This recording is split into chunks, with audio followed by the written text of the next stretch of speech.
Hello बच्चों, कल मैं आपको लोकतंत्र के गुणों के बारे में पढ़ा रहा था कि लोकतंत्र के कौन कौन से गुण होते हैं। तो जिसके अंतर्गत मैंने आपको 7 गुणों के बारे में बताया था। पहला है सार्वजनिक हित में वृद्धि, दूसरा है कार्यकुशल शासन, तीसरा है सार्वजनिक शिक्षा का साधन, चौथा है नैतिक शिक्षा का साधन, पाँचवा है देशभक्ति की शिक्षा, छठवां है क्रांति से सुरक्षा, सातवां है समानता और स्वतंत्रता पर आधारित शासन। अब हम पढ़ेंगे 8वां गुण लोकतंत्र का, स्वतंत्र व निष्पक्ष न्यायपालिका की स्थापना। तो देखिए, आगे हम 6वें पाठ में सरकार के अंगों के बारे में पढ़ेंगे कि सरकार के 3 अंग होते हैं, व्यवस्थापिका, कार्यपालिका और न्यायपालिका। तो इसमें जो सरकार का तीसरा अंग है न्यायपालिका, उसका स्वतंत्र व निष्पक्ष होना आवश्यक है। स्वतंत्र मतलब उस पर किसी प्रकार का कोई प्रतिबंध न हो, वो अपने फैसले सही ढंग से ले सकें। और निष्पक्ष यानी वो किसी के प्रति लगाव न रखें, उनकी नज़र में सभी समान है। तो लोकतंत्र में स्वतंत्र व निष्पक्ष न्यायपालिका की स्थापना की जाती है, जो व्यक्ति को कार्यपालिका व व्यवस्थापिका के अत्याचार से बचाती है। तो यानी व्यक्ति को कार्यपालिका व व्यवस्थापिका के अत्याचार से कौन बचाती है? न्यायपालिका। और व्यक्ति की स्वतंत्रता की रक्षा करती है, यानी किसी भी व्यक्ति की स्वतंत्रता का हनन न हो, इसकी सुरक्षा भी न्यायपालिका के द्वारा की जाती है। ऐसी न्यायपालिका व्यक्ति को शासन की अनुचित नीतियों का विरोध करने का साहस देती है।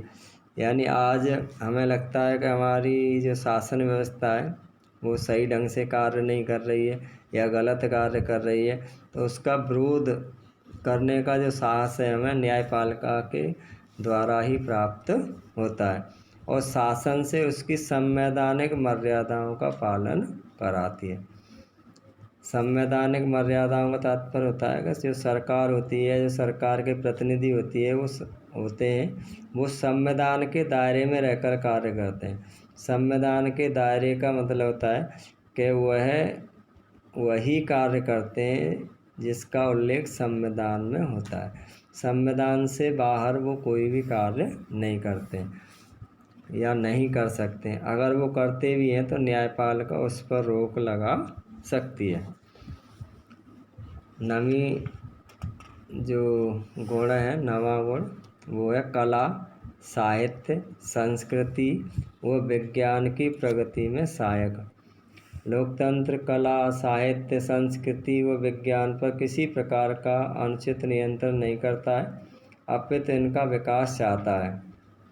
लोकतंत्र की तुलना में अधिनायकवाद में इन सभी क्षेत्रों पर नियंत्रण होता है, क्योंकि वहाँ विचार एवं कर्म की स्वतंत्रता नहीं होती है।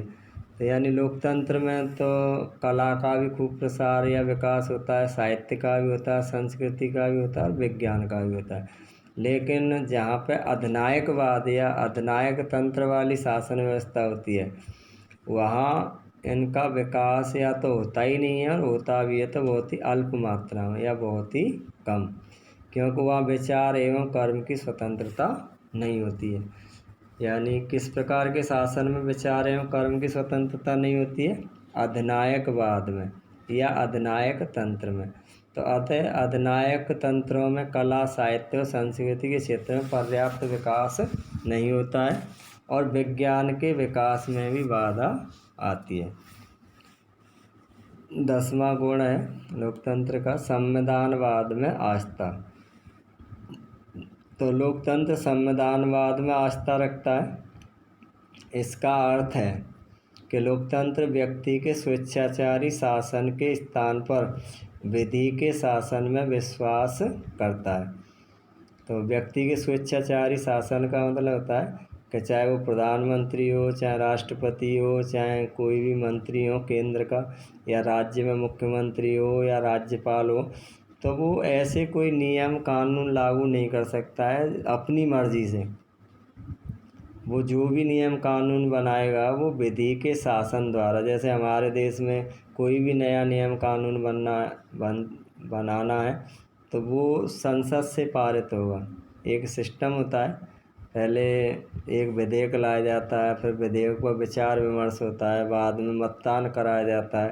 पहले एक सदन से पास होता है, फिर वो दूसरे सदन में जाता है, दूसरा सदन उसे पास कर देता है, तो फिर वो राष्ट्रपति के पास जाता है। जब राष्ट्रपति उस पर शासन कर देता है तब वो एक कानून का रूप लेता है। तो यानी यहाँ पर कोई भी व्यक्ति अपनी स्वेच्छा से किसी प्रकार से शासन नहीं कर सकता है, वो संविधान के दायरे में रह कर के कार्य करेगा। तो लोकतंत्र व्यक्ति के स्वेच्छाचारी शासन के स्थान पर विधि के शासन में विश्वास करता है और वह ऐसी विधि को स्वीकार करता है जो व्यक्ति की स्वतंत्रता को स्वीकारती हो। इसका सरल अर्थ है कि लोकतंत्र निरंकुश शासन की जगह, निरंकुश का मतलब होता है जिस पर कोई भी अंकुश न हो, तो निरंकुश शासन की जगह सीमित शासन में, सीमित शासन का मतलब होता है कि सरकार आम नागरिक के कार्यों में कम से कम दखल देती है या बिल्कुल भी दखल नहीं देती है, उसे कहते हैं सीमित शासन। तो सीमित शासन में विश्वास रखता है, शक्ति के विकेंद्रीकरण को स्वीकार करता है। कहने का तात्पर्य होता है कि जब शक्ति या शासन किसी एक या बहुत ही कम लोगों के नियंत्रण में होता है, और विकेंद्रीकरण का मतलब होता है वो ज़्यादा से ज़्यादा लोगों में विभाजित हो। तो हमारे देश में विकेंद्रीकरण वाली शासन व्यवस्था है, जैसे यहाँ केंद्र सरकार भी है, सारे राज्य स्तरों पर राज्य सरकार भी होती है, फिर प्रत्येक राज्य स्तर पर गांव में जैसे आपके पंचायती राज व्यवस्था होती है, शहरों में आपके नगरीय शासन व्यवस्था होती है। तो यहाँ ज़्यादा से ज़्यादा लोगों को उसमें भागीदार बनाया जाता है। शक्तिशाली शासन व्यवस्था, ये 11वां गुण है कि लोकतंत्र व्यक्ति में राष्ट्र प्रेम पैदा करता है, यानी राष्ट्र के प्रति समर्पित होने की भावना, और यह जन सहमति पर आधारित शासन है। अतः जब भी राष्ट्र पर संकट आता है तो संपूर्ण जनता एक व्यक्ति के रूप में संकट के विरुद्ध खड़ी हो जाती है। यानी लोकतंत्र का एक गुण होता है कि इसमें लोगों में राष्ट्र प्रेम या राष्ट्र हित की भावना जागरूक हो जाती है, और जब भी देश पर कोई भी मुसीबत आती है किसी भी प्रकार की, तो पूरे देश के लोग एकजुट हो जाते हैं उस समस्या का समाधान करने के लिए। 12वां गुण है विश्व शांति का समर्थन। राजतंत्र, कुलीन तंत्र और अधिनायक तंत्र, यानी ये लोकतंत्र से पहले की शासन व्यवस्था है कि राजतंत्र सबसे पहले था एक तरह से, फिर जैसे कुलीन तंत्र और अधिनायक तंत्र। कुलीन तंत्र में जैसे अच्छे पैसे वाले लोग या पढ़े लिखे लोगों के द्वारा जो शासन किया जाता था वो कुलीन तंत्र, और अधिनायक तंत्र का मतलब होता है कोई व्यक्ति अपने ताकत के दम पर यानी शासन व्यवस्था को अपने हाथ में ले ले, जैसे हिटलर ने शासन व्यवस्था को लिया था, या कई बार यहाँ जैसे पाकिस्तान जैसे देश में के लोकतांत्रिक शासन प्रणाली को हटा कर के नहीं और एक व्यक्ति सारी सत्ता को अपने हाथ में ले लेता है और अपने तरीके से सारे शासन को चलाता है, तो उसे कहते हैं अधिनायक तंत्र। और राजतंत्र का तो सिस्टम आपको पता ही है कि जैसे एक व्यक्ति नियमानुसार राजा बनता है, और राजा बनने के बाद उसका बेटा आगे राजा बनता है। और कुलीन तंत्र में एक व्यक्ति जो पढ़ा लिखा समझदार या अच्छे पैसे वाला व्यक्ति होता है वो शासन को संचालित करता है, और अधिनायक तंत्र में ज़बरदस्ती से शासन को अपने हाथ में लेकर के नहीं, सारी शासन व्यवस्था को अपने तरीके से चलाना। इन शासन प्रणालियों ने समय समय पर विश्व की शांति को खतरा उत्पन्न किया। इसका कारण यह है कि ये शासन प्रणालियाँ सैनिकवाद, कठोर विदेश नीति तथा विस्तारवाद में विश्वास रखती है, किंतु लोकतंत्र विश्व शांति व सहयोग में आस्था रखता है। इसका कारण यह है कि लोकतंत्र सैनिकवाद की जगह शांतिपूर्ण सह अस्तित्व में विश्वास रखता है और राष्ट्रों के बीच विवादों को पारस्परिक वार्ता एवं समझौतों द्वारा तथा अंतर्राष्ट्रीय कानून द्वारा सुलझाना चाहता है। तो ये तो आपके लोकतंत्र के 12 गुण थे। अब हम यहाँ से आगे लोकतंत्र के दोषों के बारे में पढ़ेंगे, या लोकतंत्र की कमियाँ या अवगुण। तो लोकतंत्र में निम्नलिखित दोष हैं जिनके बारे में हम यहाँ से आगे पढ़ रहे हैं, जिसमें सबसे पहला है लोकतंत्र की व्यक्ति संबंधी धारणा भ्रमपूर्ण। यानी लोकतंत्र जो व्यक्ति के बारे में विचार रखता है वो एक तरह से गलत है या भ्रामक है। कैसे? देखिए, लोकतंत्र व्यक्ति को बुद्धि और विवेक संपन्न मानता है। यानी लोकतंत्र ये समझता है कि व्यक्ति बहुत ही बुद्धिमान और विवेकशील प्राणी है, लेकिन इसी कारण से उसे मताधिकार दिया गया। मताधिकार का मतलब होता है कि हमें वोट देने का अधिकार दिया गया है ताकि वो अपने मत का सही ढंग से उपयोग कर सके। लेकिन जो इसके आलोचक हैं लोकतंत्र के, उन्होंने क्यों कहा है कि भाई लोकतंत्र की व्यक्ति संबंधी धारणा भ्रमपूर्ण है? क्योंकि उसे जो मताधिकार का अधिकार दिया गया है वो उसका सही ढंग से सदुपयोग नहीं कर पाता और मानता है कि वह राजनीतिक मामले में परिपक्व निर्णय लेने में समर्थ होगा। किंतु आलोचकों का मत है कि व्यक्ति मूलतः ऐसा अबौद्धिक प्राणी है जो अपने मूल संवेगों व आवेगों से चालित होता है। इसलिए व्यक्तियों को जब मताधिकार दे दिया जाता है तो हमें व्यवहार में लोकतंत्र की जगह वो भीड़तंत्र नज़र आता है। कहने का तात्पर्य है कि व्यक्ति को वोट देने का अधिकार दिया गया, वो उसका सही ढंग से सदुपयोग नहीं कर पाता। जैसे कई बार व्यक्ति जब मतदान का समय आता है तो बहुत से तो व्यक्ति ऐसे होते हैं कि वो वोट डालने ही नहीं जाते। उनसे पूछा जाता है या कहा जाए कि भाई आप मतदान करने क्यों नहीं जा रहे हो, तो वो ये कहते हैं अरे हमें क्या करना है, कोई भी चुनाव जीत जाए, किसी की भी सरकार बन जाए, हमारे लिए क्या है, हम तो ये कार्य कर रहे हैं, इसी को करते हुए जाएंगे। तो बहुत से लोग इस कारण से मतदान करने नहीं जाते। जब भी चुनाव होते हैं तो चुनाव में मतदान का परसेंटेज 50, 55, 60, 70, 75 तक रहता है। करीबन 20, 25, 30, 40% लोग मतदान करने ही नहीं जाते हैं। जो लोग मतदान करने भी जाते हैं तो वो अपने सही बुद्धि और विवेक का प्रयोग नहीं करते। जैसे कई लोग तो पहले से किसी पार्टी से बंधे हुए उनके पूर्वज चले आ रहे थे कि इस पार्टी को वो वोट देते थे, तो अभी तक वो उसके परिवार के जो सदस्य हैं वो इसलिए वोट डाल रहे हैं। उनसे पूछा जाए कि भाई आप इस पार्टी को वोट क्यों दे रहे हो, कैसा हमारे बाबा इसी पार्टी को वोट देते थे, फिर हमारे पापा उसी पार्टी को वोट देते थे, हम भी उसी को दे रहे हैं। कई लोग थोड़े से प्रलोभन में आकर के नहीं, जैसे आजकल जैसे शराब का प्रचलन होता है, या बहुत से व्यक्ति 2-4 हज़ार रुपये लेकर के ही अपना वोट किसी व्यक्ति को दे देते हैं और मतदान का प्रयोग इस तरीके से करते हैं। यानी बहुत ही कम लोग ऐसे होते हैं जो किसी अच्छे प्रत्याशी को चुनाव में वोट दें। तो इस आधार पर ये कहा जाता है कि व्यक्ति अबौद्धिक प्राणी है। तो इसीलिए जो इसके आलोचक हैं लोकतंत्र के, उन्होंने कहा है कि लोकतंत्र क्या है, भीड़ तंत्र है।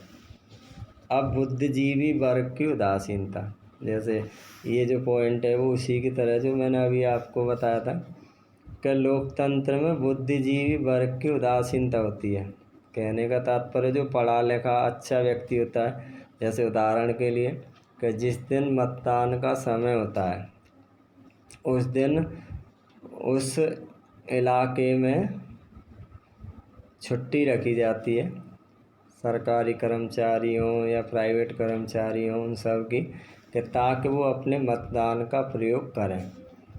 लेकिन देखा गया है कि जो बहुत से व्यक्ति पढ़े लिखे और समझदार होते हैं वही उस दिन का उपयोग करते हैं काहे के लिए, पिकनिक मनाने के लिए, अन्य कार्यों के लिए।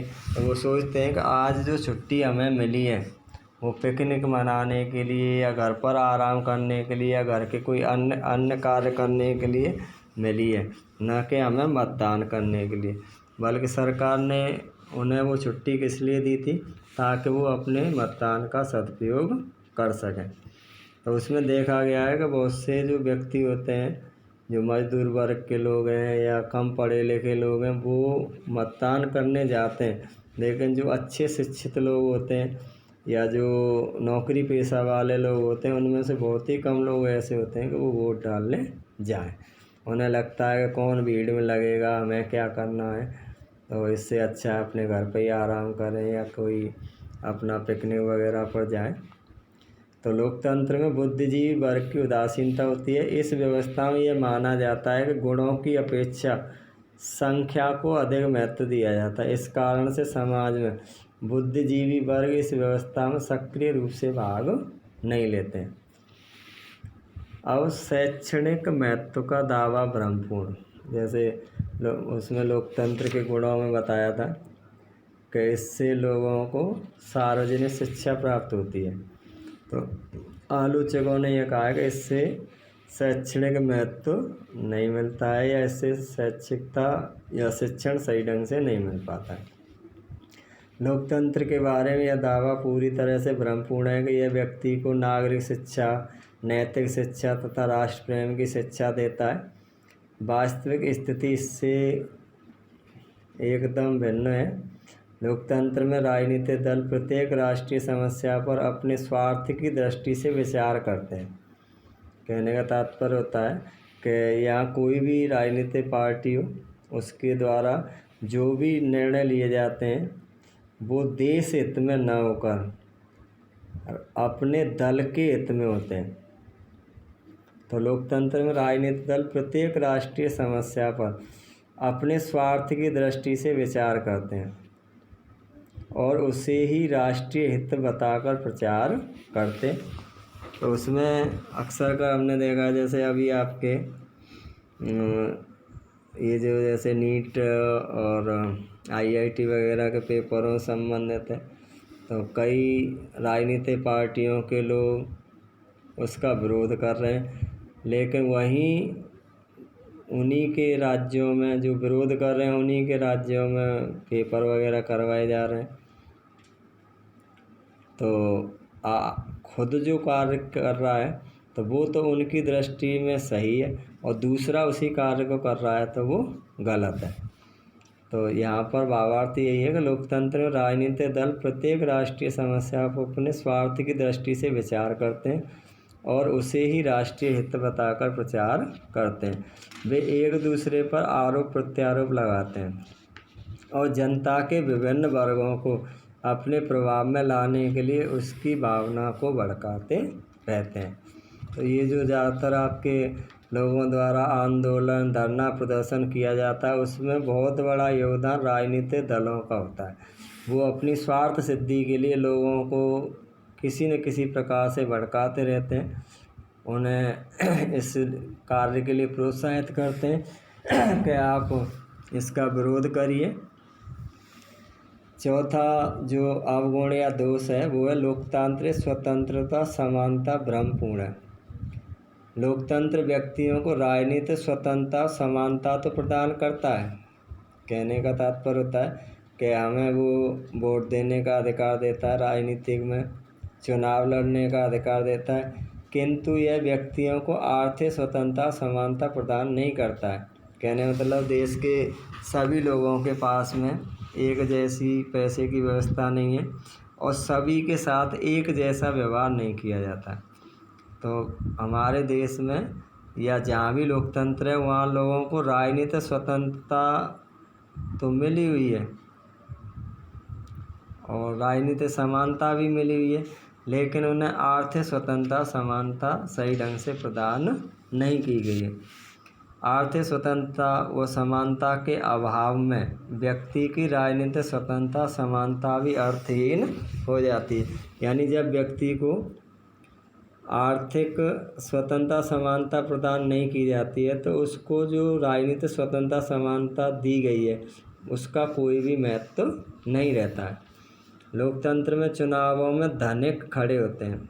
यानी अक्सर कर ये देखा गया है कि जब भी लोकसभा या विधानसभा के चुनाव होते हैं बल्कि एक गांव स्तर पर सरपंच का भी चुनाव होता है तो उसमें भी अच्छे पैसे वाले व्यक्ति ही खड़े होते हैं। और अगर कोई कम पैसे वाला सज्जन पुरुष खड़ा भी हो जाता है तो उसे आम जनता ही वोट नहीं डालती है, क्योंकि वो देखते हैं कि ऐसे व्यक्ति को वोट दीजिए जो अच्छे पैसे वाला है, हमें 2-4 दिन कुछ खिला पिला देता है चुनाव के समय में, तो वो उसी को वोट डालते हैं। यानी वो उसके गुणों को नहीं देखते कि भाई ये जितने प्रत्याशी खड़े हुए उनमें किसके अच्छे गुण हैं जो हमारे हित के लिए 5 साल तक सही ढंग से कार्य करेगा।